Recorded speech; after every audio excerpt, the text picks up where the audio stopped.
Hello गाइजहरू, आज चाहिँ म भटमासको अचार बनाउन जाँदैछु है। मैले चाहिँ थोरै भटमासलाई लिएँ र थोरै भटमासलाई रातो पारुन्जेलसम्म भुट्ने।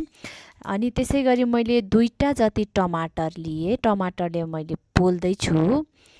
यो टमाटर पोलिसके पछाडि चाहिँ त्यस पछाडि मैले प्याज लिएँ।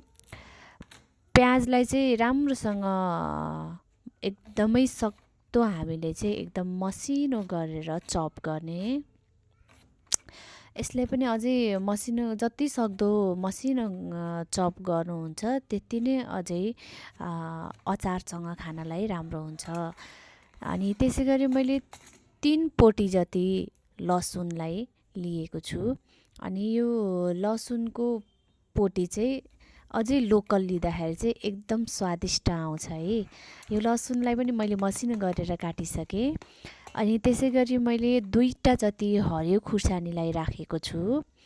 अनि यो हरियो खुर्सानीलाई नि मसिनो गरेर काटेर मिक्स गरिसकेको छु। त्यसै गरी मैले धनियाँलाई पनि एकदम सक्दो हामीले मसिनो गरेर काट्ने। मसिनो गरेर काटिसकेपछि मैले अझै हालिसकेको छु भटमासमा। त्यसपछि मैले थोरै खुर्सानी राखेँ, चाहिने जति स्वादिष्ट अनुसार नुन पनि राखेको छु। अनि यसलाई चाहिँ अलिकति मिक्स गरेर चलाएको जस्तै गर्ने। अनि यसलाई मोलिसके पछाडि चाहिँ मैले फेरि यसमा अलिकति तेल चाहिने मात्रामा चाहिँ मैले तेल अलिकति यसमा हालेको छु।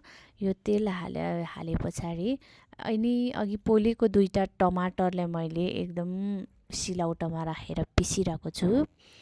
यो टमाटरलाई मसिनो गरेर पिसिसके पछाडि फेरि त्यो भटमासमा हालिदिने। अनि भटमासमा हालिदिइसकेको यो भटमासलाई चाहिँ मजाले चलाएर एकदम मिक्स गर्ने। अनि फाइनल्ली मेरो भटमासको अचार रेडी भइसकेको छ गाइजहरू। कस्तो लाग्छ